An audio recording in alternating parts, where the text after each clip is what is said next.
Hello, everyone, and welcome to episode number 24 of the Void Frogs podcast. My name is Stiflert, and I'm joined once again by my co-host, the Q Magnet, and a very special guest. Very special. Very special. Oh, what's up? Through time. Though time has granted us a millennium of light in an age of peace, I feel a change in the winds. The listeners have become restless. The dawn of the void is fading. The frogs whisper of an age of a hero with mortals chosen to protect, as we have done. We must interview this hero. The chosen will be tried, and if found worthy, will undergo a podcast episode. Please welcome the head of the Minecraft Marketplace Partner Program, the Immortal Protector, Mr. Quinn Richter! That was the most epic introduction I think I've ever been given. When I graduated college, they're just like, "Hey Quinn, here's your diploma." I'm like, "Cool." I will go to colleges and introduce every graduate to their own personal special intro. Yeah. And it'll take 7 hours, but that's fine. They take 7 hours anyway, so. Yeah, they do. They do. They take forever. Yeah, well, that was a little throwback you might or might not recognize. Does that sound familiar? It doesn't. Ascension. Hopefully it's not embarrassing for myself. No. Ascension. Oh, It's your Ascension. college days, man. Ascension. Oh my God, you pulled that from that? That's what that was? That's what that was. From it, brother. That's incredible. We do the deep digging. We got to put that link in the in the show notes so people can hear that. Old video game. Anyway. We'll get into it. We'll talk about that a little bit later. But Quinn Sounds Richter. Mr. Quinn Richter. How's it going? Yeah, you are now Q a Stiflert? world famous streamer, but your day job really important, high up there in the whole Minecraft scene. Why don't you tell everybody what you actually do? Yeah. As Q said, I'm the head of the Marketplace Partner Program. What that means is the way that I like to explain it is I act as the voice of all of the Marketplace partners to the rest of the studio. So I kind of am like the glue between, the people that are making new creator features, the vanilla gameplay team, the Marketplace team, how it looks, and make sure that what they're doing is stuff that's good for partners. I review a bunch of the partner applications. I work on special projects like Compass. There's a bunch of stuff. Compass. I don't know what Compass is. Oh, we can talk about Compass a little later if you want. We will talk about stuff. Compass. You can craft it. I'm actually. gonna write it in Yeah. here. Yeah, this is really cool. You do so much work, and you are like you said, the glue. And I have seen your name all over the place in little tiny places here and there, little references. And I had the honor of being able to interview you kind of briefly last year. Yeah. A little article thing for the 2-year anniversary of the Marketplace, but you've been around and you've been doing work, and I feel like your work and your job is very important, and I can't wait to learn more about it as we for sure. as we talk today. Yeah, that was a fun interview a year ago. Or 2 year and a half ago, something like that. Yeah, it was a good little time. Yeah, make well, some you know pancakes. what? Me and Quinn, or should I say Quinn and I, sat together at Minecon and had a legendary milkshake. And mine was a delicious. piece of cheesecake on top of a glass, and then it had was this potato big. chips around it. I think huge. I took a picture of yours, but I can't remember what you had. Was it an Oreo thing? I think it was either Oreo or cookies and cookie dough. I think that's what it was. That place is amazing. And I've only been to the United States because if you don't know this, I'm Canadian. I've only been to the United States maybe 5 times. And that was the first time I ever flew to the United States. And the first time I was ever in Tennessee, Nashville, all that. But there's a really cool milkshake place. Everybody's go. This podcast brought to you by Legendary Milkshake. Anyway, so we're off the top of this episode here. Really happy to have Quinn with us here. We're going to talk a lot about marketplace content and stuff like that. But just to kind of get into it, usually we like to talk about 2 main things right off the top. Your Minecraft name, but because you're not really known for your Minecraft gameplay, I did notice you go by Quinn Elton, which I'm curious about. And then also your skin, which I have a theory because it looks like a picture you have. But why don't you cover those two topics? For sure. So so Quintilton, that's kind of my in-game IGN, if you will, that I've used for a long time. And there's actually a pretty funny story behind it. So this was probably, I was maybe 14, 15, kind of early teenage years, mid-teenage years. And one of my good buddies was just like making up stuff, and like that name was thrown out. I'm like, oh, it's kind of cool. Like just, like nickname kind of thing. We're talking about like, Danny the Manny. It was one of the things that we're throwing around with my buddy Danny. And so like Quintilton, I'm like, that's a cool one.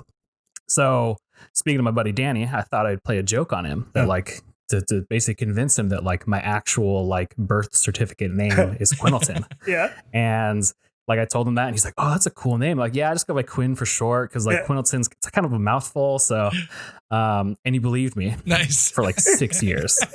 And when I was like probably like 19 or something like that, like somebody mentioned that name in conversation, and I'm like, "Oh yeah, it was so funny." I just made that whole thing up, and he looks at me. He's just like, "What?" Yeah. Like, yeah, dude, that's not my actual name. He believed it. And he's just like, what? Like, and he's like, our friendship is shattered. I'm like, oh, so I didn't think it was that serious. My bad. Nice. I was it was just a random thing. Yeah, I was hoping you'd be like, I'm a huge Elton John fan, and I just mashed my name together with. No, I mean Elton John's good. Everybody should be an Elton John fan, but I'm not going to say that's where it came from. Yeah. You have a skin of a stripe. It looks like a sailor. Beard. It does a little bit. Hat, stripey. You also have a picture. I can't remember where I saw it. That is like the same thing. Is that the skin is of you?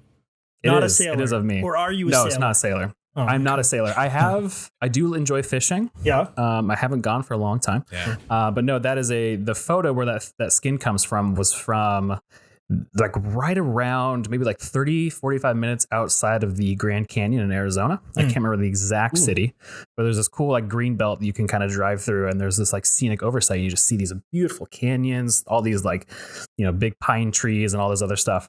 And it was just a selfie. I was wearing like a cool striped shirt and like a mariner's hat. And then it was, Christina, I'm going to forget her last name. She's an amazing like graphic designer on our team. She works for Minecraft EDU, and it was for Minecon like maybe 2 years ago. I was doing a panel at the EMP, or formerly the EMP, so like the museum in downtown Seattle, and we needed to like turn me into a skin to like put my face up there. So I'm like, I gotta find a good picture. Sent that one to her, and boom, that's my Twitter profile now. Nice. It's just that skin. Is that not your skin in the game?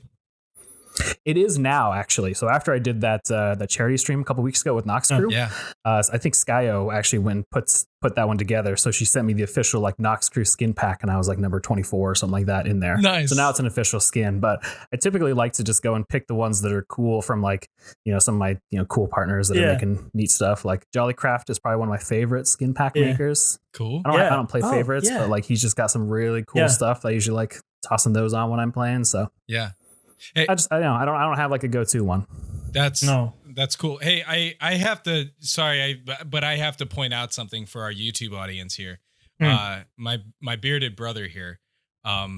First of all, look at that. That you got that nice line right there. Are you? Oh yeah. You do that yourself? Yeah. I do. I used to go to somebody where they would like cut my hair and do the whole thing, and that was really nice. Yeah. But COVID makes it a little difficult to do that. So had to order my own like buzzer-y thing, and like that's just what I've been doing. Just keeping it nice and clean. What do you mean? You did it yourself? Like, does it normally grow up to your eyeballs or something? It does, yeah. It grows all the way up here, so I basically have to weed. No, it doesn't. Yeah, it goes up to like here, maybe. You should have told me the truth after like 6 years. Yeah, right. Yeah, just play the long con forever on some of these jokes. Yeah, and for our audience, if you notice, I finally had a haircut. Last episode I was complaining. Finally, just this week we opened up like our province or state, if you're in Americans, finds it they can open. I went in there.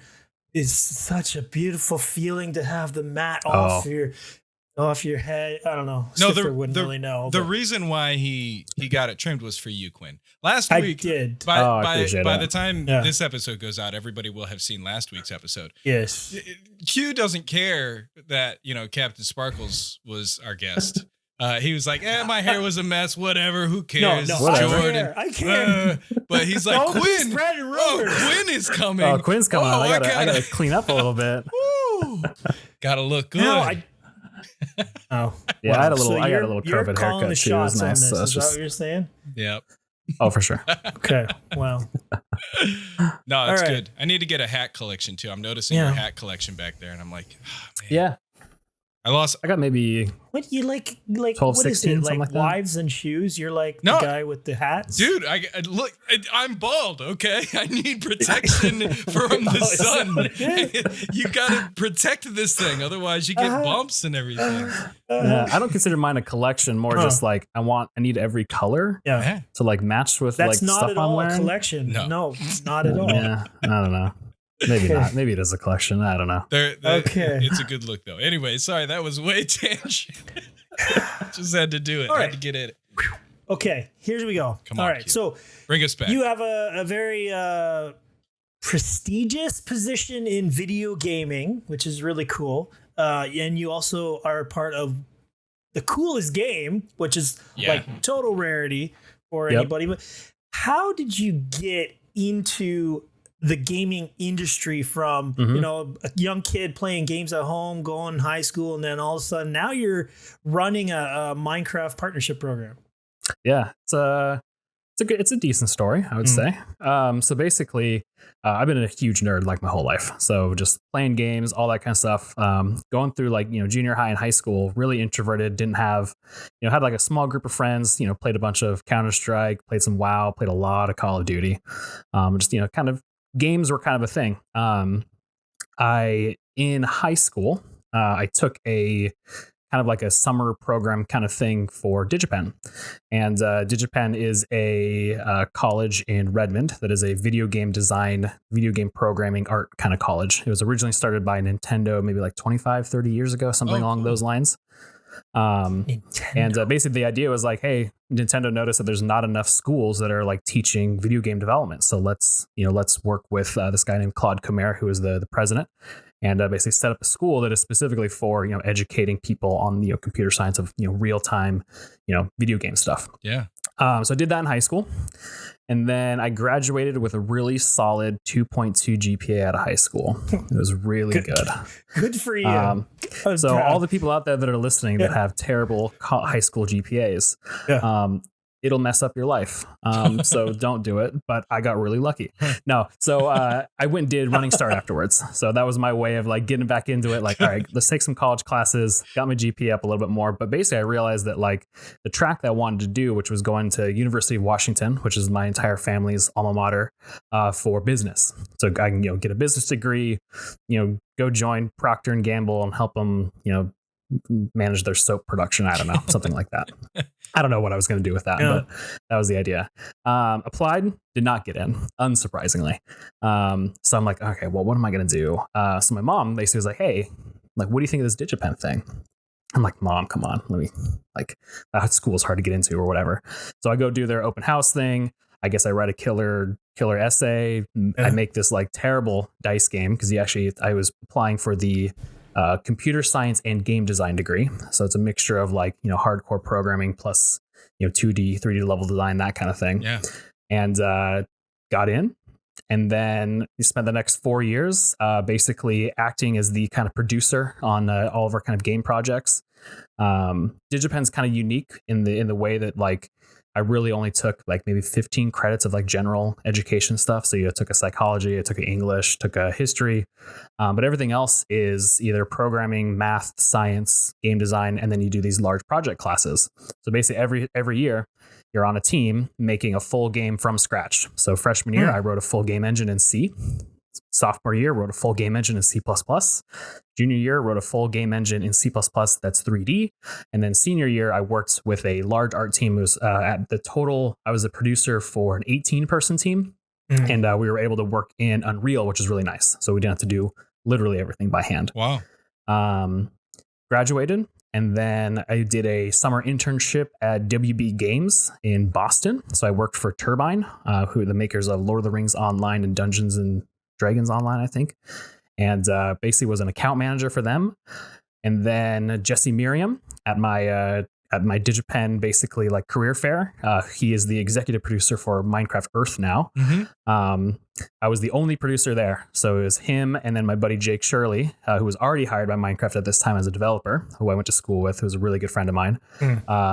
Basically introduced me and said, hey, they're looking for a producer for first party DLC on Minecraft. I'm like, well, I'm your dude. Nice. So I interviewed with Jesse and John Thornton, who's now I think he's the executive producer for the platform team on Minecraft now on Bedrock, and started out there. And then, 3.5 years later, here I am.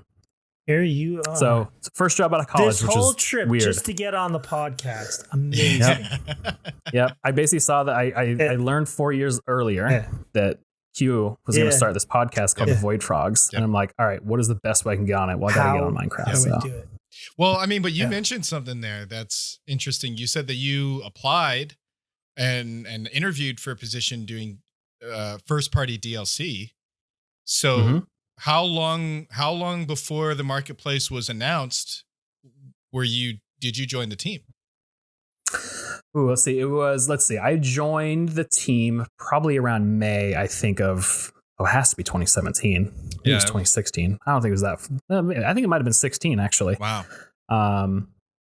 Yeah, it must be. So 2016, man, I have not done the math for a little while. That seems so long ago, but basically back in May, we had basically 2 skin packs on Bedrock. It was still Pocket Edition then.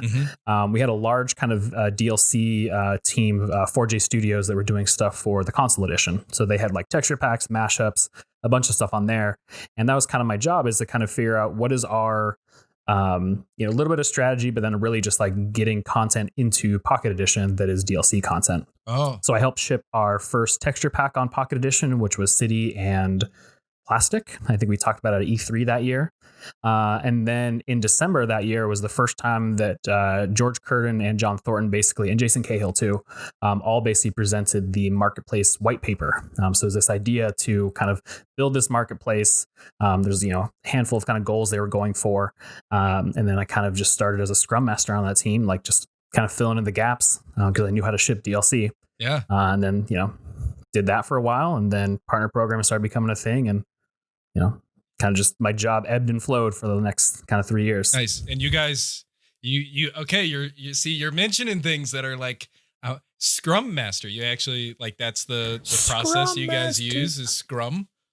It was then. Okay. We've changed it up a little bit now. Our team has gone through probably like 2 different kind of structural kind of changes on how our like development process works. Yeah. Back then we were kind of doing that very traditional kind of Scrum Agile kind of thing. So there was a PO, there was a business manager, and then there was a Scrum Master on the team. And we were a really small team then. I think we were maybe like 8 people kind of just messing around, putting stuff together. So I was kind of just managing all of the, making sure people were getting their work done. Yeah. I wore a bunch of different hats. Like I was doing all sorts of weird things, working on localization. I actually have code checked into Bedrock that I wrote. It's all just localization code, but not code, but it's just data. Yeah. I'm not really. It wasn't code. I shouldn't lie. French. It makes it sound cooler though. It was something. So you there's code contributed. that has my name, my GitHub name in it in the game. So that's I can technically call myself a developer, right? Yeah, there you go. Oh, hey, this is our first time having a developer on the show. Yeah, well, welcome. Yeah, I know a lot about coding. I've done it not professionally. So ask me about any C++ stuff. Pointers. Any C++. I got you. Okay. What is your favorite flavor of C+ drink? Probably Sharp. I like the Sharp one a little bit. No, I don't know. Don't you have C+? It's like the the C++ Coke and there's version of Crush. Like orange. No idea Are you what you're talking serious? about. Oh my gosh, we got to find a picture. Put it on screen This is right Canadian now. thing? Okay. C+. You strange Carbonated Canadian beverage. I thought it was international. Is it like a Capri Sun kind of thing? It's I can get down. It's like Capri Suns. Do you have Orange Crush? We do have Orange Crush. Yeah. Okay, well, it's Orange Crush is Pepsi. C+ is Coke. Oh. Yeah, I've no. never This heard podcast of C++. brought to you Never by heard of Pepsi this. and Coke. And Coke, Pepsi and Coke. Nice. Cover both bases. Yeah, Okay, right. so you said this is something that, and first of all, you speak a lot of industry terms, which I love it. Go over my head a lot of the time. Localization, all that sort of stuff. Do it more, But please. you mentioned you were a producer. Yes. Now, we usually equate, we as in the peasant class, usually equate a producer as like a movie producer. Speak for yourself. You're a game producer.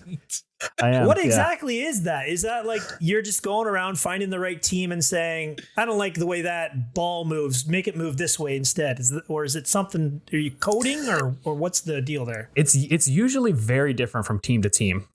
So like sometimes you'll have like, for example, Respawn. They're the guys that make Titanfall, Jedi Fallen Order. They have just a couple producers on their entire studio. And they basically kind of just manage at a very high level all of the work that team kind of gets done, making sure that, everything's kind of in line. There's, tickets written for the work that gets done. Other times it's kind of just that person's doing the reviews. Like they're making sure that they're a stakeholder. They're making sure that the code that's checked in, the design that's checked in, whatever is up to snuff. And other times the producer just, is the one that's communicating to upper management. Like a lot of times it's very different. What I did was kind of being the catch-all person. So because I do have a computer science degree, I was able to talk to like developers at a very high level. And because I have a design degree, I can talk to our designers in their kind of same language and then kind of filter all of that through to make a coherent kind of plan. So that's a lot of what I was doing kind of on those early days is, making sure that, the content that's, the original 9 partners, I'm going to have to name them, Razzleberries, Nox Crew, Blockception, Blockworks, Anaja, QWERTY, Polymaps. Oh, I think that's it. I didn't count though. It should be 9. Look on your Twitter quick. I know. I'm like, there's got to be. You can. I feel like there's I should somebody have counted else. on my hand. I missed it. I'm sure there's somebody else. If I missed you, I love you. And I know, that. But yeah, so like a producer like kind of does a lot of different things. So that's what, that's kind of what I was doing is making sure that, this marketplace plan, all the coding that needed to be done for it, the user stories that were kind of filed in our task tracking system, we're all, going towards the right direction and basically building the marketplace. But yeah, producer's a weird one. Like it can be so many different things. Yeah. I'm gonna put up your pinned tweet because you do love all 9 of the original partners. You have them. I on do. Your Did I miss any? I hope I didn't miss any. We'll put it up just in it's case. in your tweet. I forgot. Yeah. But I always find it really interesting looking and thinking about how businesses and game development teams and structures, everything is all structured. Do you?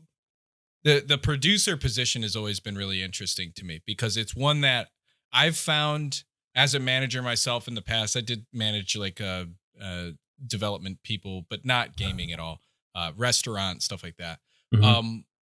But being a producer is similar to that, but also very, very different in my mind than what I expected. Is a producer, that role, is that more of a new creation in the last, I don't know, decade or so? Or has that been a role that's been around for a long time?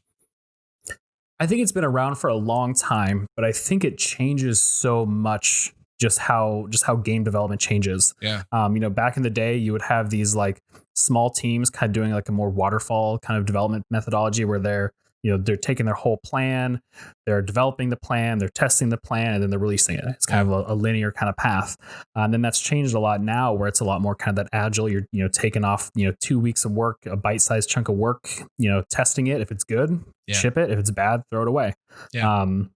And I think that kind of iteration is what makes good games. And, that's kind of why the game development community has moved over to that sort of kind of process more. And, every studio has something different. Like, they might say they're agile, but they could be, something totally, totally different. So I think that kind of producer role really is very fluid. And a lot of times, you have producers that are really good on the business side. You have producers that are really good on the technical side, and, kind of in between. So there's a lot of different kind of ways you can make it as a producer. Yeah. Do you feel that a lot of the marketplace teams, I know maybe you can't speak about their structures, individually, but do you feel that they kind of follow a similar structure as a traditional game studio? Is like these? I think they do. Yeah, no, I think they actually do. I wouldn't say every team does. The thing that I is difficult, but then I also love so much about the marketplace is we have such a wide diversity of like studio size. So we have diversity 3. We have like, for example, Game Mode 1 and Nox Crew. I mean, like they are legitimately a game development studio. Like they could switch over to making Unity games if they wanted to, and, teach their whole studio how to do that. They have producers, they have program managers, they have all that kind of stuff. But then we also have like small teams. Like I love Quinn Studios. She's a stay-at-home mom. She works with a partner on the Oregon coast, and she doesn't have a producer. She just does everything herself. So I think it really depends on kind of the size. Like once you get big enough where you really need to not let things fall through the cracks, that's really when you start to need a producer. Yeah no, that's cool. And I know that those marketplace teams too have changed so much in the 3 years. Like remember you were mentioning before in Asia, did I say that right? In Asia, that I think, I don't remember exactly, but I think they were like pretty broke. They were struggling to pay the bills and had a job or something that they didn't like something. Life was not good for them, and they became a marketplace partner, and it's totally transformed their lives. Yeah, that's one of my favorite stories is that she was able to pay off all her student loans, which is I as somebody who went to a very expensive school can very much empathize with how amazing that would be. Yeah, I still working on mine, so I'll get there eventually. And she was able to buy her first car and also a home just based on the kind of marketplace stuff, and it really freed her up to not have to do that 9-to-5 grind, that kind of thing, and use her creative abilities to go and have a full-time job. And that's amazing. That's really cool. I could geek out about this for a long time, but we actually skipped a few things, and I think Q probably wants to get back to I was just going to get the shout outs here. Anasia, Magiverse. Magiverse. That was the one. Blockworks, Razzleberries, Sphax, and Polymax. Oh, and Sphax. How could I forget about Sphax? I knew if I counted on my hands, I knew that I would miss some, but I basically said 6 and I couldn't count. But now you have to remember, how many marketplace teams are there? Oh, we just signed like 20. I think we're literally like Todd, who's my boss, he's the director of the partner program. He has been spending the last like 2 weeks basically just sending out NDAs, creating Slack channels, like doing all the manual heavy lifting to get all that. But I think we're probably up to around 180 to 190. I'm not sure the exact number partners. Yep. All people who started just goof around with Minecraft. Yep. Just one block at a time, and now look where they're at. One block at a time. Hey, speaking of goof around with Minecraft, before you were in, let's say Microsoft, Mojang, all that sort of stuff, you obviously heard of Minecraft. You probably played it. What was your introduction into that? Oh, that's a good question. I think my earliest memory of Minecraft is probably messing around with a server. There's kind of 2 experiences that I remember pretty clearly. One was, it must have been early beta. I really don't know the chronological order super well off the top of my head, but I think the beta was really the time I first started playing. And then I remember during college, I also just kind of as like a way for our team to kind of blow off steam and stuff like that, setting up a Minecraft server for us to just mess around on the weekends, kind of collaborate as a team, do some like light game design kind of stuff, survival, that kind of thing. I think beta was probably my earliest experience. And I probably should play more. My vanilla knowledge now is not super great. It kind of like that beta line of like, hey, they just did the Nether or whatever. Like that was kind of where my knowledge stops. But So wait. So you didn't actually get into map making? I never was. No. Come on. No. I was hoping you'd be like, I actually have this little bacon puzzle game. You have to put the bacon in the beacons or something like that. Yeah, I'd be like, oh yeah, just check out my PMC. I got some pretty sweet stuff on there. I was looking for a different pseudonym. Yeah, trying to dig it up. Yeah, I go under the pseudonym of. Sometimes I go under Disco. Sometimes I go under Seth. You might see some of my stuff up there. No, I never. I really my Minecraft experience was fairly limited when I started. And I really kind of learned a lot, mostly just from the partners that we were working with around like how Minecraft works, how like doing game development in Minecraft works. And that's kind of where, a lot of my time has been spent lately is trying to make sure that there are features in Minecraft, to make it more like a platform. Yes. it's tough to balance, the game versus platform kind of thing. But that's really what my kind of primary thing is like, all right, let's data drive everything. Let's get data driven items, data driven blocks, all that kind of stuff. Working on getting those kinds of features in there so you can start making custom stuff just by editing data. Like that's really where my focus has been. And, my kind of, I try and take my knowledge and understanding of how game development works and apply that to Minecraft. And I think it kind of helps, make those kinds of features that, creators and stuff like that actually need. It's totally, I was going to say it's totally different between the platforms. Now, I've been told, and when I'm talking about platforms, I'm talking about the original like Java version and now the encompassing Bedrock version, which is everything else. Encompassing. Now, the whole thing that keeps getting preached to us by your developers is parity. And as a seasoned Java player, trying to jump into Bedrock is kind of frustrating because I don't have the commands. How much more time is going to, are we talking 4 years down the road? These are going to be probably seamless. Are we talking about 10 years down the road? Do we know? Yeah. So, I mean, I'll give a couple answers to that question. I think the parity thing has been a more recent major priority for us. I think over like the last 9 months, I think it's really been kind of something we've been focusing on to make sure that Java and Bedrock are more in line with kind of how their features work, that kind of thing. One thing that happened about earlier this year is we've formed a new team that I'm part of on the Bedrock side. So now we have a full organization set up for creator. We call it the creator org. Super original name. But that whole team, their job is to basically build those, I always am pushing for 1.13 execute, getting that into Bedrock. Do it. I want it badly. Yep. Spectator mode, like all these sort of like, large features that kind of Bedrock doesn't have that, Java creators take for what I'm trying to say. Yeah.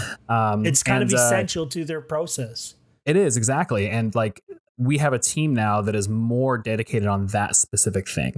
A lot of times the team that was working on those features would get pulled off to like go ship the Switch, or really, kind of important franchise beats, which, I can't argue against that. Like shipping out Switch is super, super important, more important than Java execute, but also Java execute's pretty damn important too as well. So now that team has a dedicated set of people that have been working on those pieces, commands, command blocks, all that kind of stuff for a long time. So I'm really hoping that over the next year and a half, we're going to see a lot more of that stuff really start getting to ship, which I'm really excited about because I think it's been a little bit too long. We continue focusing on those kind of creator features and stuff like that. Well, you've August, got a September, big improvement now is that December. everything is it's the same version. Quinn number. Richter, December 20th, 2021, year and a half at 7:50 p.m. EST. We will have full parity officially announced here. I'm so excited. Heard it here first. Yeah. Wow. I can't promise that. You know that, Q. Just give it to me. I'll take it. I don't have to give it to anybody else. Just give it to it's me. probably in a branch somewhere. Who knows? Who knows? Well, we have version number parity now, kinda, sorta. 1.16. Yep. I've been waiting on this for a long time. Makes it much easier to talk about. Yeah, seriously. That's been such a pain. I've made videos about like one of my most popular videos I've ever made is the most popular video I've ever made is how to downgrade your client from 1.14 to 1.12. And people today are still watching that. Like, how do I downgrade my Bedrock from 1.14 to 1.12 or 1.15? And it's like, well, that was Java. I'm sorry. That's not really a thing that you do. It's not. Yeah. But now 1.16. I know. Another update coming out in like 3 days. Crazy. I'm it came out now. Because the episode will be published in a couple of weeks. It came out. It was great. I loved it. Yeah. It was such a cool update. Good job working on that, man. Or whatever you problem. did. It was all me. Okay. I would call it an elephant in the room, but I don't know how many people are wondering this. I would think there's a lot of people wondering this. They're looking at Mr. Quinn Richter. If you guys haven't got this by now, he is running the partner program, which means he's the guy who says, yeah, you can come and make content that gets shown on the little tab on Xbox or on Nintendo Switch where you go, ooh, what can I download? Some kids out there going, I want to try, I want to get involved in that. I'm putting like levers on a stone and making a door open. Yep. What does it take? What are you looking for? How can some kid go, oh, how can you accept me to be part of this thing? Well, I would like to phrase that, because that question is definitely important.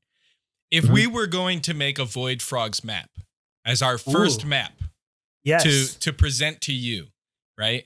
What should we do? And all the kids in the world are also going to make their own Void Frogs maps. Yeah. All right, kids, do it. And spam Quinn with your Void Frogs maps applications. My DMs are open. I can't guarantee I'll answer you. What's that process look like? Yeah, so if you were to make a Void Frogs map, what I'd be looking for is a full breadth of content creation. So what I mean by that is you can do building. A lot of times we get applications of people that are just builders. Right. That's great. But also there's hundreds of builders. Like that is the most common kind of job title in the kind of Minecraft creator ecosystem. Yeah. We're looking for a building, the skills of building. We're looking for somebody who can do mechanics. So not just like we have a cool world, but like there's some interactivity there. Like maybe it's a mini game, maybe it's kind of an adventure map that has some cool like dungeons that open up, have some puzzles, that kind of thing. The ability to create entities, so being able to make your own models like in Blockbench or whatever else you want to use. And then also the thing that anytime I see this in a portfolio, I'm like, you're 100% is marketing art. Like if you can do that the full spectrum of what it takes to ship something on the marketplace, I find that very impressive. Yeah. A lot of times we'll get applications that are just a build, and I'm like, yeah, it's a good build, but like, what else is there? Where's the substance? Where's the extra kind of level of gameplay? Because if you go and look at the marketplace now, the top stuff that gets featured every week are in-depth, adventure, mini game, or really well put together survival spawns. Yeah. And if you want to be able to be a partner and compete with those things, you need to be able to do that stuff. So that's what I would say. Like if there's a Void Frogs map, I better see a cool frog jumping around. That's a 3D model, but good grief. Those are steep. Those are steep criteria. Actually make a frog. Hey, what if I put Quinn's face on the frog? Right, is that a bonus? You see, like I squinch my head up, and then I flip my head over, take the picture, flip it over, and it looks like a frog smiling. Wow. Paint it green. So you just got to throw that in a Blockbench and you're good to go. That's it. So the reason I asked that is because say some kid looks at a guy like me and says, oh, he's made this huge map and had a lot of, a lot of downloads and all this stuff. That's not necessarily what you're looking for, is it? Anybody can apply and you're looking for that kind of a game to get. We're looking for something that is a full, and I'm talking specifically about worlds too. Like I think the criteria we're looking at, skin pack creators and texture pack creators is different. If we're looking at texture pack creators, I want to see who actually have a texture pack out there. I want to see it that has at least more than 1,000 downloads. Right. And I want it to look good too. Like if I look at your texture pack, I'm just like, ooh, like I would never play with that on my game. Yeah. Probably not going to be, probably not something that I'd be looking forward to, to add. Skin pack makers. Anytime I see your skin pack portfolio and it's all like Mario and like IP content, like it gives me a little bit like, okay, can you actually make your own stuff? Like do you have the creative ability to make your own kind of create characters or things along those lines, and not just being like a tracing or a derivative kind of work. So really looking for somebody that can do all of those things. But I think where you're going, Q, is how can people who are starting out from nowhere kind of get to that level? Exactly. Yeah. And that's something that is, it's a large question, but it is something that we're really kind of we're starting to focus on more. For me, we have to, there's a lot of creators out there, but I feel like we're starting to get to that, like, asymptotic curve of like, here are all the people that can be marketplace partners. I think we're probably, 500 away from that or whatever. But once we hit that kind of 500 mark, we need to go and kind of put the legwork out there to start training people, to start giving them the resources to help, give them, maybe we look at people on MCP-EDL or, start looking at more like UGC kind of options and things like that to allow us to have that sort of like, you starting out by shipping something. Yeah. A bunch of people like it. We notice it. We say, hey, do you want to be a partner? And then you can start monetizing, kind of more along the lines of, when you look at something like Twitch or some of these other sort of like gig economy, kind of like affiliate partner, that kind of thing, programs, that's kind of what our long-term vision is. It just takes, takes a while to get there. Do you think that there will be a day when people are on Fiverr, or maybe they already are, like on Fiverr saying like, I will do such and such for your marketplace? I bet you they already are. Yeah. And actually, shout out to Pathway Studios and their website Bucket of Crabs. Yeah. Yes. Which is a brand new like job posting board just for Minecraft creators. Yeah. Amazing stuff. Like, you could be a designer, you could be a sound designer, you could be a builder, a texture artist, all that stuff. And that's a direct way to become on one of these marketplace teams and, get paid for your work. I just sent that link out to some builder people that I know this morning. There's no video work on there though. I need some video. People, post your jobs for video work because I'm interested in that. Come on now. Yeah, it's getting there. He wants to be an actor. That's right. I want to mention, like, I love that name, Bucket of Crabs. By the way, for people who don't know, there's an old philosophy. I'm assuming that that's where they got this name. This old philosophy of like, don't be a bucket of crabs. If you have a bucket of crabs, all the crabs are inside of the bucket together, and they will all climb and pull each other down, and nobody can actually climb out, because they're all like pulling each other down. And so to me, one of the greatest things about Minecraft and about the community that we have is when we have this ability and people do this, Q and I and so many others, we encourage each other and we push each other and we share our work with other people, and we make connections for each other and make introductions, and it's like we said in the log.zip episode, a rising tide lifts all ships. We don't want to be in a bucket of crabs necessarily and get trapped in there. You're saying that applying for a program where people are looking for your talents is called Bucket of Crabs, so don't be a crab in a bucket. No, because is that what you're saying? It's giving them an opportunity. It's a reminder of maybe that it's ironic. I don't know. I think it's like on the ironic side. It's like official. Yeah. It's a bucket of crabs, but we're not stuck. I thought it here. was a song by a Canadian artist named Chaos, who sings a song, Crabs in the Bucket. Maybe I'm you guys wrong. Don't know I him could be wrong. It could be that. I don't know. I think James Dusick named it. So you go send him a Twitter DM or something like that. I'm gonna shoot you a message, dude. Yeah. Yep. But I love that site. I love that it exists. It's like that was me when like they sent me a message on Slack being like, hey, check out this site. It's a job posting board for the marketplace. I'm just like, what? Yep. Yeah. This is where we're at now? Like there's a dedicated job posting board just for the marketplace. It takes a lot of years to try to run your own map effectively. A lot of people are just getting into, I'm a builder. That's probably an easier way or more up your alley to go and work for a team than try to run your own project. And then once you get involved, I think there's a number of marketplace partners who were part of teams and then they decide to make their own thing.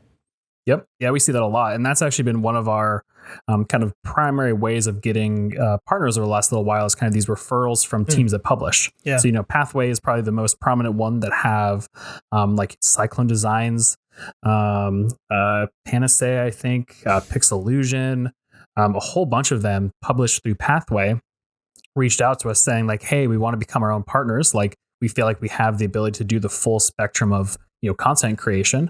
What do you think? And we're like, absolutely. Like you have that portfolio already on the marketplace. So like, why would we say no? And that's been a lot of those partners have been really successful for us because they already had that experience of, publishing a map and kind of figuring out the, testing it, making sure it works on all those platforms. Like those are all those like small things you don't actually think about when you're publishing to, Planet Minecraft or, MCP-EDL.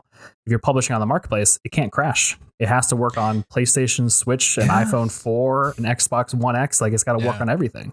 Yeah. And that's your responsibility to make sure it does too. I can't believe people play Minecraft without a mouse.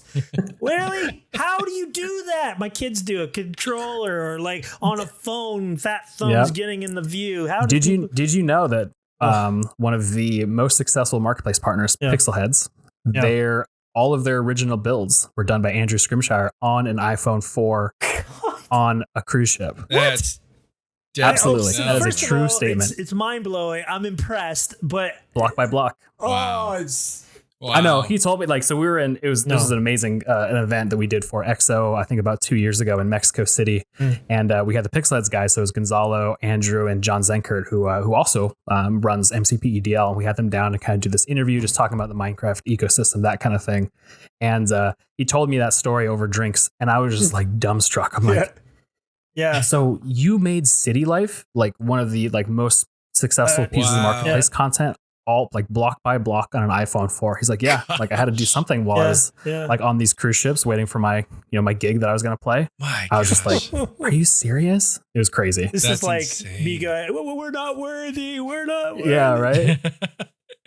Hey, speaking of drinks, I want to do like a little bit of a segue because we got like 15 minutes left until we get some other segments. So I want to talk about you a little bit. I want to talk about you. Okay. I love all the marketplace stuff though.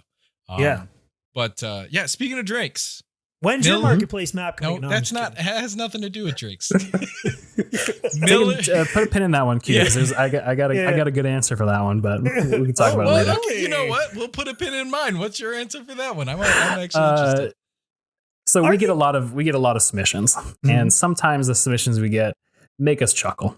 Yeah. It's all out of love. Don't get me wrong, but we basically. Internally, we sort of kind of make spoof pieces of content ideas for our studio that my team, the partner team, would basically do, which is called Dumpster Fire Studios. And so we're like, I wish I could think of a map off the top of my head. I'm blanking now, but we'll basically see something's shipping like Anime Teen School 3 or something like that, and be like, all right, we got to do. That was my map. I don't know, something. Anyways, so we always goof on those pieces of content. Yeah.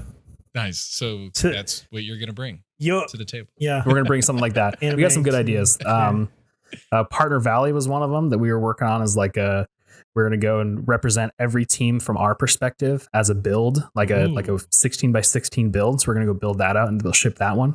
So Partner Valley would be pretty good. Ooh. You better do that sooner rather than later because you're going to have like 500. It's going to be exponential, partners. Right? Yeah.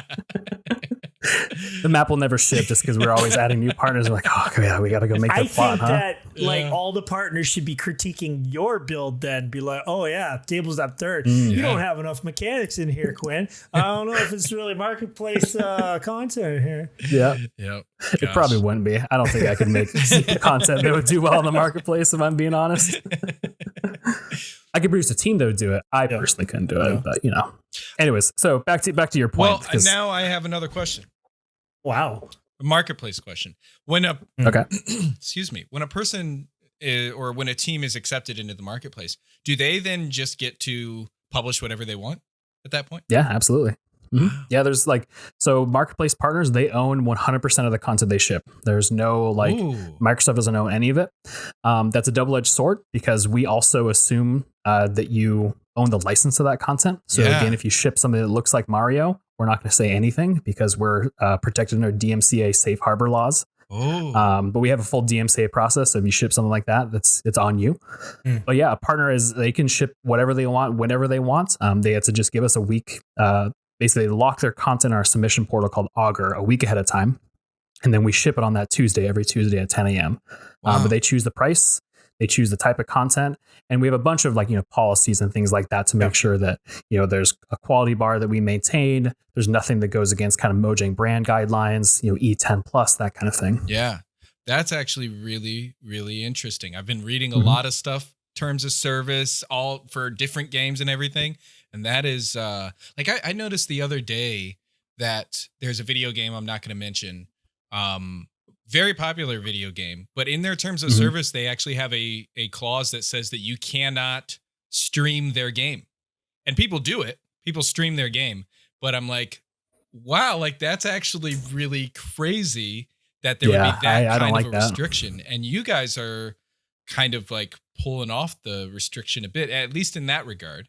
And so I mean, there's a bunch of I think Polymaps for a while was streaming the development of their content. Vanilla Burp might have done that a while too as well, making models and stuff like that. Yeah, we love that stuff. We try to not be restrictive at all. Obviously we have restrictions our policies and stuff like that. Those are more to protect players and things along those lines. and the partners can really, you can ship whatever you want essentially. Man, that's really cool. That's actually really cool to me. Okay. I got a funny little quick story. Okay. Funny. Speaking of, we'll call it the rules. You got to follow the rules of what you can't have like guns and blood and stuff in your micro map. So, no genitalia. That's a really important one. Okay. Yeah. And I've been building with a really good friend of mine, Adam, who's one of my builders. And he was saying, yeah, I don't know what we can do here because, Mojang's rules of you can't have any hoppers that don't have custom names. And I'm like, what? And then I'm like, oh, LOL. I started laughing. I said, that's not Mojang, that's Jiggerboff. He does not want a hopper with the name Hopper. You have to custom name every hopper. It was really funny. That's funny. So you're not that strict. Yeah, we don't got those extreme rules. Jiggerboff's rules. A couple examples, like all of this is, officially NDA'd kind of stuff just because it's internal to the partner program and things like that. But like, for example, we have any texture pack you ship must be 95% of the vanilla textures. You can't do like a partial texture pack, so that a player knows that when they buy a texture pack, they get a full texture pack. And that's a hard rule that we have. Oh yeah. Minimum of 5 skins. So you can't ship a skin pack that's less than 5 skins unless it's attached to a world. Then you can have as many as you want. Yeah. And then a maximum of 80 skins. We don't like somebody's not shipping this pack that's just like a bunch of color swap or things like that. We max out at 80 just to kind of maintain the economy of what skins should be. So you're not like unintentionally diluting how much a skin's value is, that kind of thing. Yeah. Wow. Okay, that's all great. I would love to talk with you for hours and hours. I am going to start working on a Void Frogs map so that I can apply and make sure you name all of those hoppers.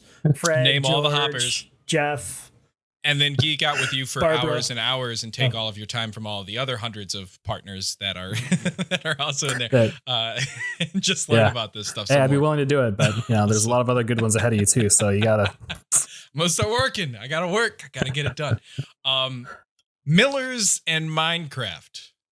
Yeah. What's going on there? What is Millers and Minecraft? Oh man, it's been so much fun. It's been one of the most like dumb fun things that I've done over a long time. It's great.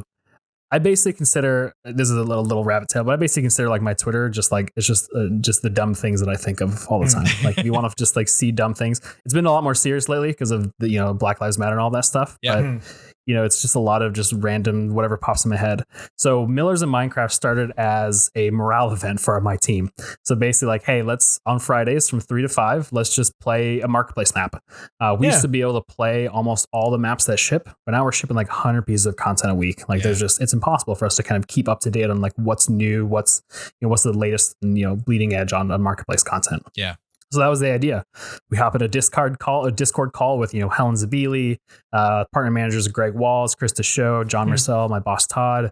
And we just kind of played maps. And then I'm like, we did that for a couple of weeks. And I'm like, man, it'd be kind of fun to like stream this and just see what happens, see if anybody actually cares and watches it. So, set up my stream, got some, set up my Streamlabs OBS, downloaded a $50. I was like, if I'm going to do it, I'm going to do it right. Download like a full layout, kind of thing. Like, nice. And there we go. And then it basically like, that was the internal name on, of our meeting was basically Millers and Minecraft. I like alliteration. So I'm like, well, like Twitch lets me drink beer and stream on the internet. So like, I guess I'll just do it. And the rest is history, I guess. Man, that's cool. That sounds like a really awesome time too. I see the tweets and everything. Helen pops in like, this is so much fun, whatever.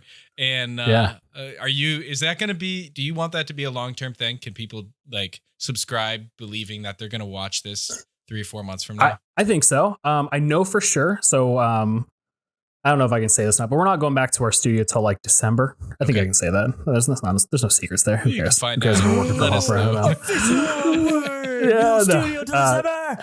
So yeah, all of the Redmond team is working from home for the rest of the year at least. Yeah.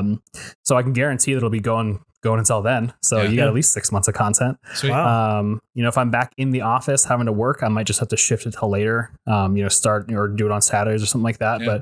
But since I'm able to kind of work from home, I just wake up early on Friday, leave work a little bit early, crack a couple Millers, and just play some Minecraft. It sounds like a great time. It's like, boss, I'm back to work. click stream. Yeah. I'm working here. Yes, I can't get away with that on my job.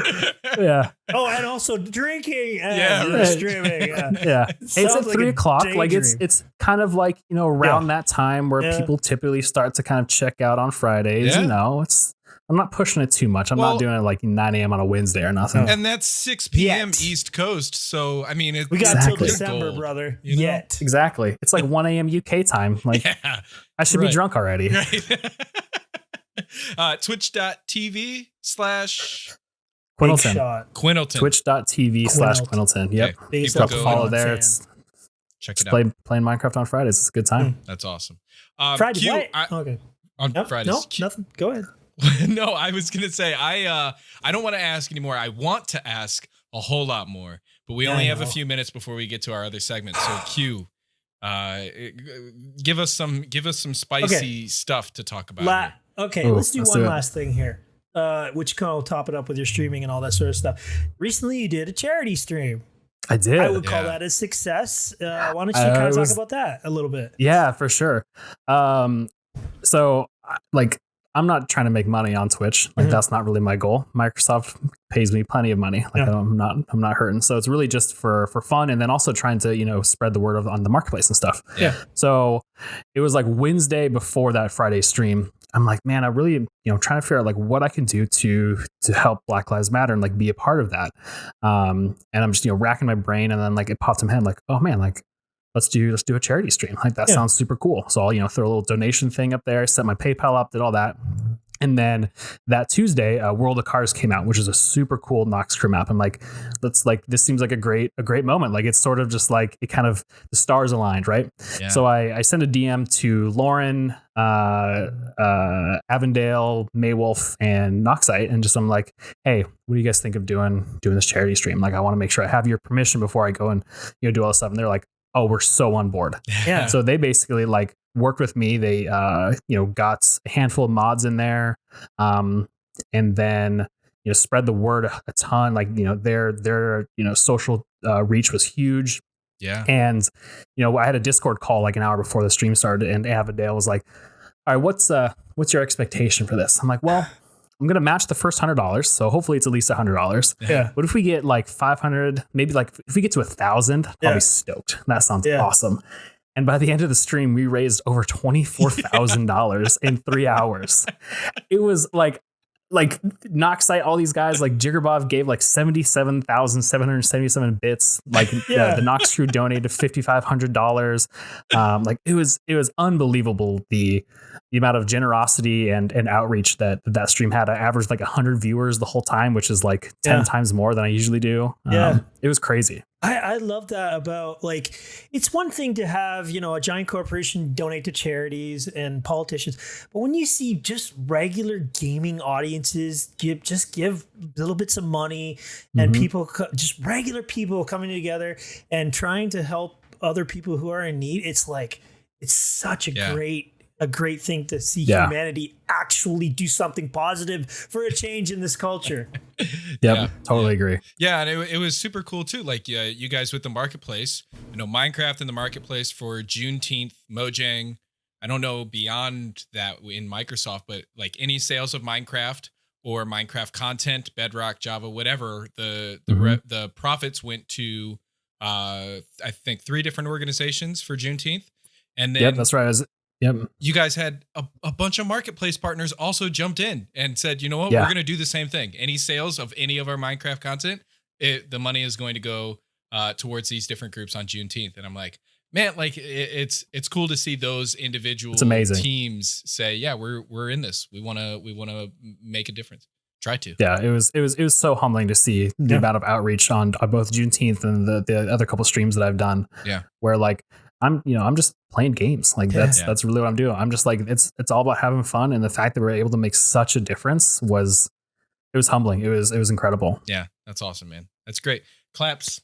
I applaud you, and I'm gonna put a big applaud clap track in the background for all of our fans.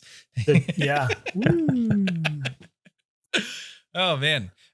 Hey, so we have to move on, unfortunately, to our last couple of segments. But Q, do you have any last questions that you want to ask? I just gave my last question. You want me That's to your go with last another question? How I'm often gonna do you ask- shave? How often do you shave, Quinn? How often do I shave? Yeah. Well, I have not been clean shaven since I was 16 years old. Wow. My wife has never seen me without a beard. Wow. I'm now too afraid to Yeah. because she might, just look at me and be like, "That's not the guy I married," and then I'm out. No, I'm not actually worried about that. But no, I shave back. this down. Yeah. I trim it probably about every couple of weeks, something like that. Wow. But yeah, I've had a beard since I was 16-year-old, basically out of just laziness. Yeah. Like I just realized that I could, and then I just stopped shaving. Here's the deal. I'm going to give you a pro tip. Okay. I did a 24-hour live stream on my 1-year anniversary on YouTube. And during it, I was like, I will shave my beard. And I did it. And it was the first time I had done it in years, maybe like 7 years, 8 years. And a ton of people came in just to see my little pudgy baby face afterwards, my little chin sticking out. I'll tell you what, if you want to grow an audience real quick, shave your beard on stream. Just shave my beard on stream. Wow. All Make it right. happen. Wow. Your wife will still love you, I promise. There you go. I think she will too. Have her I think she will. sign an agreement beforehand. Yeah. Like, We're gonna go get it notarized and everything. You cannot divorce me over this. Not this. You cannot time. do it. Yep. Oh man. Hey, okay, let's move on to our next segment. That was good. all Why super, is it super every good stuff. episode we talk about beards? I don't get this. Hey, if I see a bearded man a in my thing. chat with me, That's what I'm it gonna- is. I'm gonna talk about That's it. right. Something about beards in Minecraft was like half the people have beard. That doesn't really doesn't mean anything actually. If half the people, I don't know. you want to talk about Zed and your Canadian Zed story is and all the. that. Hey, let's go to our next segment, Rapid Fire. All right, let's do it. I'm ready. 5 questions. You know the game, don't you? A little bit. A little bit. I only Okay. watch Jigs. All right. This far. So This far. Okay. Well, but he has some good stuff. Jig hopefully will watch yours this far. And we got 5 random questions Okay. that you can answer however you want. We're just going to put you on the spot. I'm ready. Are you ready? You are ready. Okay. Question number 1. The Richter scale is a system used to tell how powerful an earthquake is. You're probably familiar with it. I am. What would the Quinn Richter scale be calculating? And can you give an example of something that would top that scale? Oh, the Quinn Richter scale would have to be like good vibes. Good vibes. So that's what it measures. Yeah. So like how chill, how positive, how Chill. empathetic, how altruistic you are. Okay. That's what the Quinn Richter scale would measure. I would need a dictionary to actually even approach this scale because you said about 3 words that were multiple syllables. That is more. I got a scientist in my degree, so like that's where it comes from. Yeah. All right. That's Okay. good. I like it. That's good. I love that. Like the Richter scale is like how crashing and crazy an earthquake can be, and then the Quinn Richter scale is like if it's completely calm and gentle, you just broke the scale. You just Like the top. You complete broke the opposite. scale. Yeah, you're right off the top. Where would you be on the Quinn Richter scale? Yeah. Yourself. Ooh. I really take like the concept, like so my Discord server that I have with my buddies, it's titled Good Vibes. Like it's just like about being a good person. Just like and I kind of really just take that to heart. Like that's a lot of that's also like, not to, go too far into the marketplace side, keeping it kind of about me, but like that's also kind of how we do the marketplace too. Like we really kind of promote just like be positive, like be good to each other. Like, like you said, a rising tide lifts all boats. Like that's really kind of how I live my life. Like there's no reason to be a jerk to anybody. Yeah. I dig it. And like, yeah. Cool. Let's move on to question 2. Speaking of being a nice guy to other people, you have to buy lunch for everybody else at the Mojang offices. This is after December, okay? Yeah, after when you you're go all back. back Yep, at the yep. office. Your own money and no reimbursements. Okay, you can't just put that on your payout sheets or whatever they're called. Yeah. I can't just throw it on my corp card. Yeah, nope. No one is allowed to tell you what to order beforehand. Yep.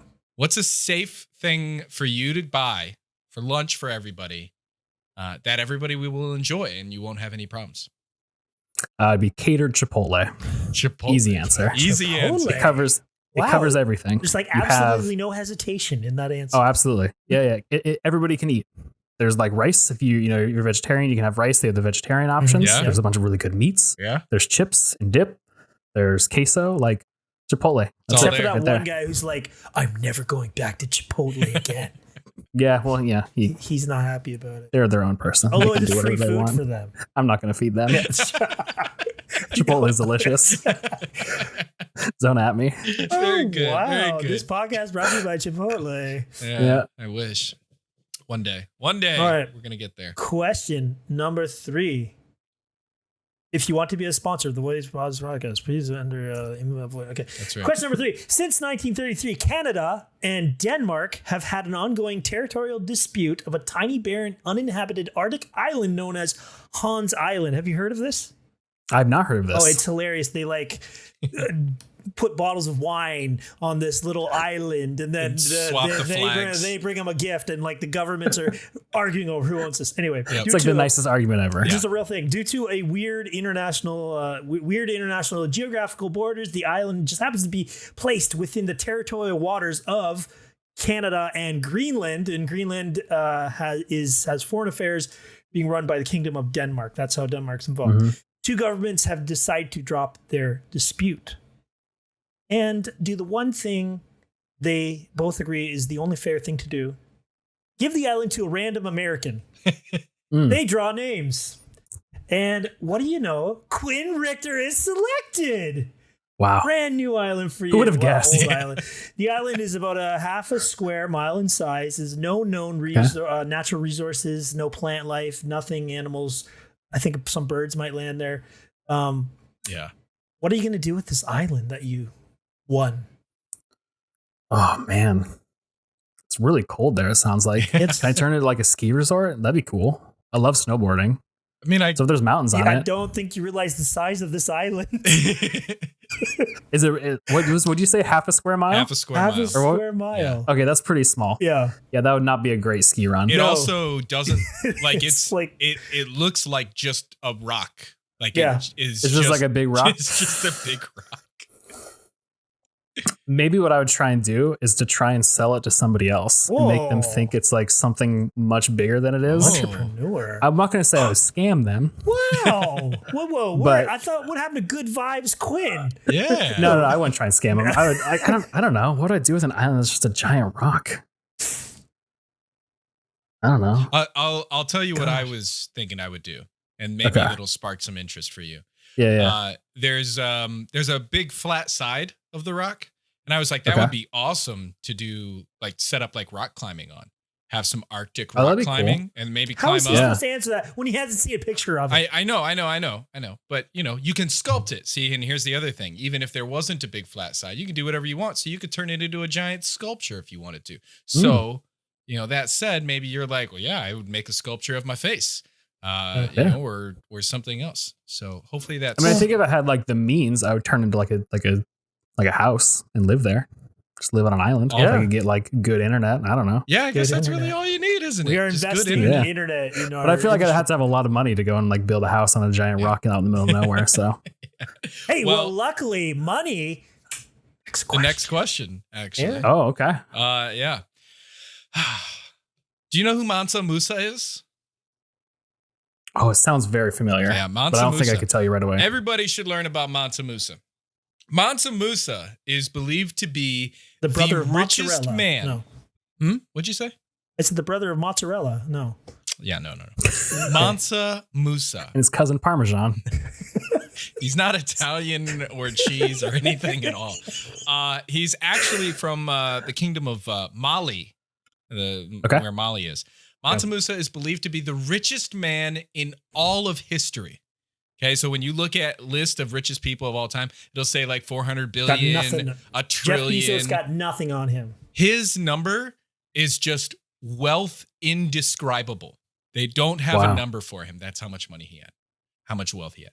He once went on a pilgrimage from Timbuktu in Africa, across the Saharan to Cairo, and finally through to the Middle East and Mecca.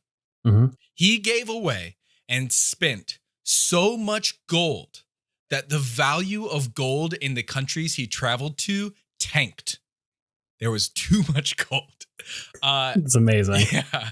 If you had a caravan, as he did, of 60,000 people following you on a pilgrimage, and you were giving away billions of something everywhere you went, where would you go and what would you give? Oh, that's a deep question. Yeah, it is. Where would I go? I would say I'd probably have to go to, I think Europe would be interesting. And kind of just go through Western Europe, kind of loop through France, Spain, just go through all there. Okay. What I would give away. Oh, that's a good question. See, and the way you're like giving it away is like it's like a bragging thing. You're like, I have so much of this, I'm just gonna give it to throw Just it give out, it away. just throw it all to everybody, you know? Could I say like Chipotle burritos? Is that like You could totally do. I love that. and just spread happiness one burrito at a time? That's great. Chipotle That's burrito. great. I feel like it would have to be food. I don't know. Yeah.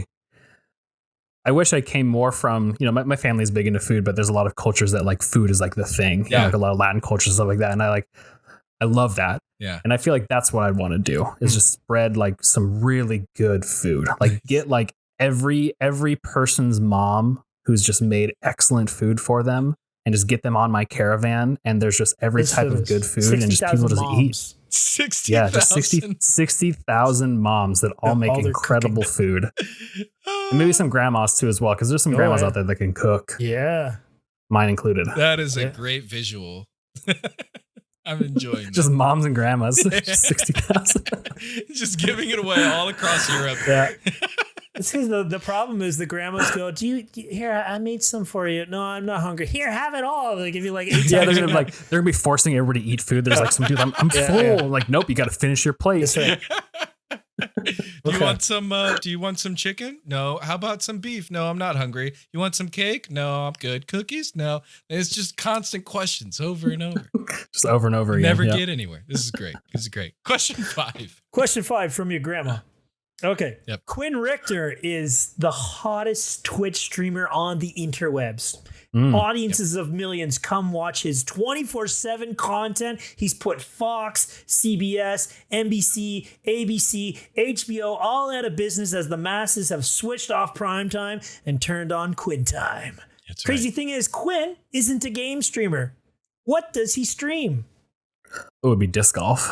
Disc golf. For sure. Absolutely. I can Yeah, see dude, that. I'm a huge disc golfer. So I would like if that was my life and I could just go out and just do that and just play disc golf 24/7 and just like go into the woods and just chill. Like, wow. That's probably what I would do. Yeah. Well, hey, I feel like I'd make a lot of money doing that. Well, like I would have to. Like If you said, there's everybody's inherently they're like an audience, so that means a decent revenue source. I'm sure. Golf Quinn season finale. Oh my gosh, the most talked about thing in TV history. The 3 a.m. part, because it's 24 hours. So it's just you sleeping with a It's disc. like the Truman Show, except you're disc golfing the whole time. It's just like I'm in my garage just like practicing putting. Like that's it for like 8 hours because it's nighttime out, and then I sleep for 2, I guess. I don't know. You watch me just like in my bed, I guess. I don't know. Nice answers. Good answers. Hey, and I know something now. Whenever Minecraft Festival happens, let's get a disc golf competition. Let's get some disc golfers absolutely. going. Come on. Absolutely. I would do a little clinic. I'm sure I could convince some people at Microsoft to let me buy a bunch of discs for marketplace people. Come on. Shouldn't be too hard. It's marketing. And then we just get them out there and do a little tournament. Golden idea. A golden idea. Golden eye. Good job. Hey, let's move on to the hot seat here. Trivia. Okay. Void Frogs trivia. Oh. This is Minecraft trivia. This is going to go poorly. No, we already knew. Minecraft trivia. We did our research. We already knew that you don't really know much about Minecraft. So actually, disc golf trivia. No, just kidding. I could do pretty well on that, probably. Yeah. What do you throw in disc golf? You throw. Here, I'll show you. No, I was a joke. Oh, There's one right here. This is a cool one from Well, I actually Amazing. can't say the name of this band on there because it's Star F word, but it's a great band. But basically, they just look like frisbees. You just throw frisbees. Okay. So Very it's well. not super exciting. You got 1 point already. Good job. Yeah. Amazing. Wow. The bonus unnamed question. Yeah. Void Frogs trivia. I hope you're ready. We got 5 questions for Ready. you. Each question has like a timer in my head. I'll be counting it down for you. Try and answer as quickly as you can. The category today, which Q Magnet came up with. Q, why don't you tell him what the category is and what he's competing for today? Well, the category, the one thing that myself and Quinn have in common, the letter Q. You are doing Q trivia, sir. That's right. All right. And the grand prize, if you get all 5 questions correctly, you get to become a plumber, and I get to become the partner program manager. It's a nice trade-off. Sounds good. there. Can't wait. Okay. Oh, man. Okay, great. Let's get this started. Are you ready, sir? I'm so ready. Let's do it. Excellent. I know so much about Q things. About Q things. Good. Okay, question number 1. Don't worry, we're going to put you on Q, and you're going to... Okay. Q is a character in the James Bond fictional universe. Q, which stands for quartermaster, like M, is a job title rather than a name. The use of letters are pseudonyms for senior officers in the British Secret Intelligence Service. What is Q's position in the British Secret Service? Oh, Maybe we should have said, have you ever watched a James Bond film? I've watched maybe 2. So I'm gonna have to guess because I don't know. All right. I'm gonna say he is a technical spy director. Technical? It's probably not right. I think you could expand on what you mean by technical. Yeah. He is the gadget manufacturer. I would say, Spy, yeah, there you go. spy gadget manufacturer. Correct. He R&D is, guy, you know? yeah. He's the head of the Q branch, or the Q division, the Fictional Research and Development Division. Okay. R&D. So of he the makes British. the watch lasers. Watch lasers. Things Doesn't say that. like shark torpedoes, but Yeah. that might be Austin Powers. Yeah, I think that's awesome. With freaking laser Freaking beams. lasers on their freaking heads. You can tell I'm a huge movie buff. Yeah. Are you It's really? good. It's good. Okay. All right. Nobody Well, ever is on this show. Nobody's No. ever. I know. I unfortunately am not. A bunch of my friends give me. One day I'm going to challenge somebody in a trivia because I think I'm pretty good at it. Anyway, question number 2. Question 2. You're 1 for 1. So you're Yep. All right, here 4 we go. questions away from being a I'm master plumber. 4 away from being a plumber. I can't wait. Here you Okay. go. Question number 2, which is kind of right up your alley, hopefully. Okay. During a Microsoft Ignite keynote on September 26, 2017, Microsoft announced that they were going to release a new programming language geared specifically towards a particular type of computer. On December 11th, 2017, Microsoft released the programming language as Q# as part of a development kit. What was the Q? It's probably quantum, right? Ding! Ding. Is that right? Okay. Good job! I was like, that seems right, right? Yeah. Q#. Quantum. I Okay. said he's probably going to get this. He's from Microsoft. 2 for and 2. He's also Okay. a programmer. Yep. Yeah.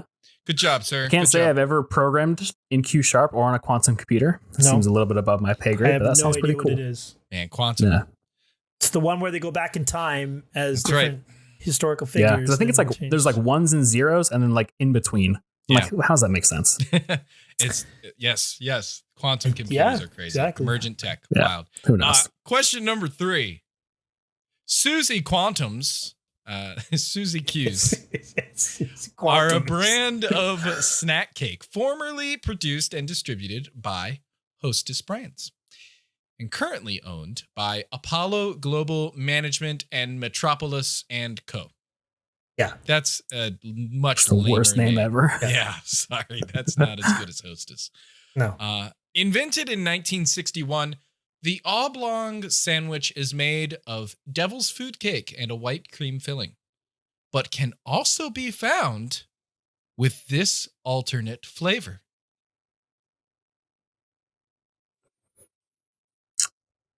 It's gotta be like it's gotta be like lemon or something like that. Like lemon, maybe. Is that your final answer? It is my final answer. It's like a lemon roll. Q, I'm sorry. I was just about to hire you to fix my toilet.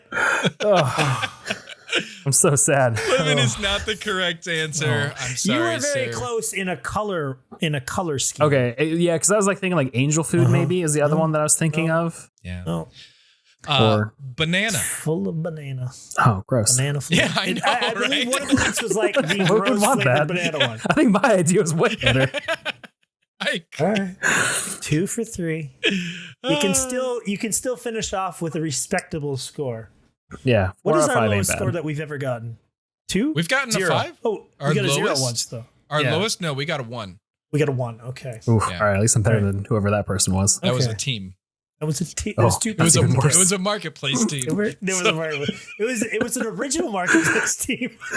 Damn, okay. One of the original 9. Poor team. So we love multiple them. people them. couldn't We get love 5 them. answers right. All right. Great We people. love them so I'll much. just make sure that if they're ever at Minecon or something like that, they're not on my trivia team if we No. go out to a bar. No. We can't Okay. shame them like that. We got to cut that episode. Question Anyway.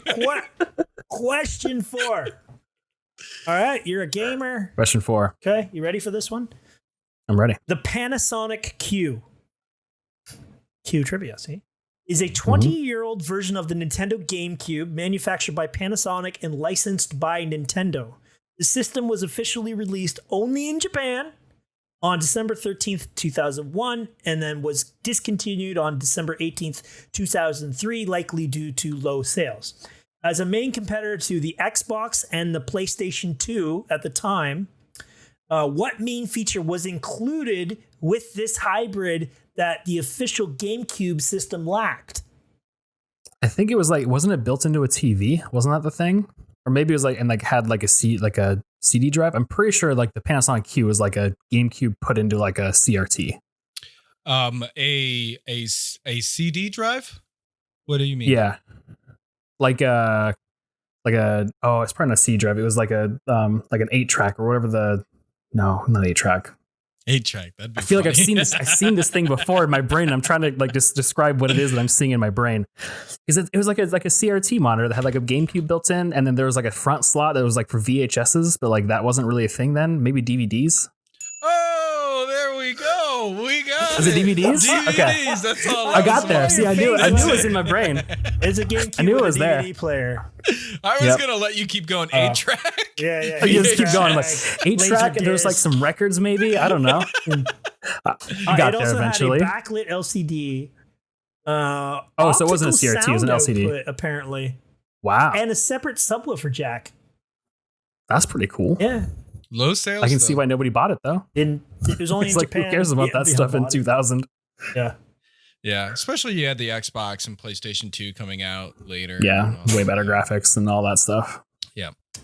Well, you're doing great. Yeah. 3 for 4 so far. 3 for 4. I'm really glad you got that one. Unfortunately, there is no consolation prize for not getting a perfect score, but yeah.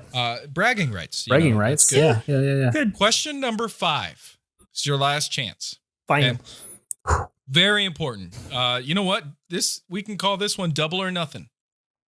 All right. Okay. Whoa! Double or You are nothing. going to get your plumbing license after all. You still have a chance. So do I become a double plumber and That's- Q becomes a double partner program? Oh man, what a lead? dream! Yeah, there you go. There you go. You have That's to exactly right. fix double toilets at the same time. Yeah. At the same You have time. two hands. Two plungers. Yeah, that's it. Question number 5 for double or nothing. 2 points. This legendary jazz musician, nicknamed Q, in the entertainment industry, has a career that spans over 60 years and a record 80 Grammy Award nominations, 28 Grammy wins, and a Grammy Legend Award in 1992.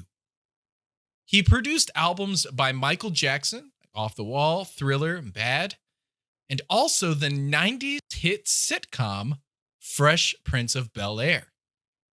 Who is this Q? In West Philadelphia. This is my Achilles heel of trivia. This is why I bring my wife to trivia. She knows all like the people, like the celebrity people, and I know all the nerdy stuff. Yeah. So this is where I'd be looking at her like, I don't know. Oh, dude, I don't know. If you can even get the 60 first years. name correct, I would be. That's happy with incredible. that. Yeah, right? It's super incredible. I was gonna say, like, that resume is legit. Yeah. I'm a little embarrassed now that I don't know this person. Don't worry, I was too. I did not know who this person was.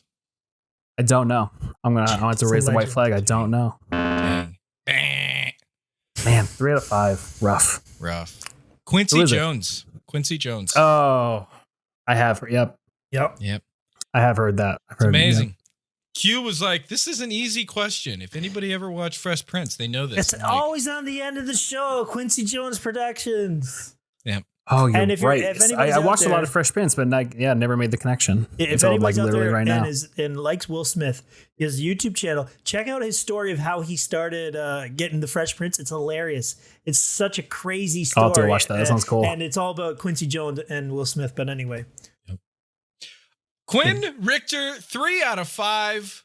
It's not bad. GG, I'm happy for you. Not bad at all. Because you got that bonus question about before we started. I can't remember what it was. The bonus question. Yeah. The disc. The disc. Yeah. That's right. You got 4 out of 5. Good job. 4 out of 5. Yeah. 4 out of 5. That's fine. All right. I'm super proud of you. Yeah. Thanks. We I think that's like we got to wrap it up now, which is really sad because this has been such a great time chatting, learning about the marketplace, and I would love to learn more of this stuff. I'm going to work on some things, and I'm going to apply, and maybe one day. Sounds good. Get fancy. Yeah, dude, I'm more than happy to come back and go into the details of like what the marketplace is, how it works, and the processes and all that stuff. Because you can get real nerdy. I can get real nerdy about that stuff. I would love to get nerdy. Q knows I love getting nerdy about stuff. Q's over there cracking dad jokes and talking about personal things and like life stories and everything. And I'm like, what about Scrum and agile development? And our audience of like 15-year-olds are like, what are you talking about? Yeah, what is that? I don't know. That's how video games are made, kids. That's with right. Scrums. Follow the bread scrums and you'll get to the end. Yep. Okay, so where can everybody find you, Quinn, on the interweb, social media platforms? How do they follow you? Yeah, I got 2 places. There's twitter.com/Quinn Richter, and then there's twitch.tv/Quinnleton. I don't know why they're different now that I'm saying it out loud, but there you go. Those are the 2 places. Are you related to Andy Richter? I am not. Oh, darn it. I am not related to Andy Richter. Okay. And I also I've been thinking about trying to do the ancestry.com thing to see if I'm like related to the person that made the Richter scale. Yeah. I'm going to guess probably not. Ooh. But you never know. Ancestry.com is cool. I want to do the 23andMe. I did Ancestry, but I want to do 23andMe. Very cool stuff. And then they Twitter can and Twitch, those are 2 places. Yeah. Oh, go ahead. Sorry. Well, no. They can also find you besides Twitter and Twitch. They can also see you, the work that you're involved in and the marketplace people that you approve in the Minecraft marketplace. Yep, absolutely. There's a little every single one of them. I looked at their programs. Roll for Minecraft. Woo! Yep. Are you're in the credits, right? I should be. You should be. I think so. I think it's like partner program manager. Yep. I think is what I'm under there as. Because I know all the names on there. I have them completely memorized. The whole thing. The entire thing. Hey, if you want to follow us, you can follow us on youtube.com/thevoidfrog, thevoidfrog.com, twitter.com/thevoidfrog, myspace.com, ICQ number 244241141. He always does this. He always does this. IRC, can I point to the subscribe button? Can I just point down here? Stitcher, hey, I'll move you. Spreaker, perfect. Streaker. No, we're not on Streaker. That's a bad one. We don't want to go on that I've one. muted you by now, Q. I've muted you. I will keep talking, okay? Make sure you follow us. Knock on hotel doors. Tell everybody to subscribe to our podcast on SoundCloud. And that's about all we have the time for today. Thanks I had everybody so for much tuning hope in. that you would be able to get through that without mentioning ICQ and MySpace and all that other stuff. He didn't, though. No, he did I don't know not. if he can. No, I don't know either. Thevoidfrogs.com is where you guys should go to get all the links that Q was mentioning and none of the ones that he was also mentioning. So that's not confusing. We are having a new section on the website that says we are not on these websites. That's right. Here's all the places you can't find us. Yes, you can't find us. Thank you so much, Quinn Richter, for being here today. Super awesome to have you. And thank you, everybody, thanks for having me. It was fun. Watching. Watching and Tune in learning. next week for the watching. Yeah, that's it. Void Frogs. We'll see you all and learner more later next Friday. Bye, people. Peace. See y'all later.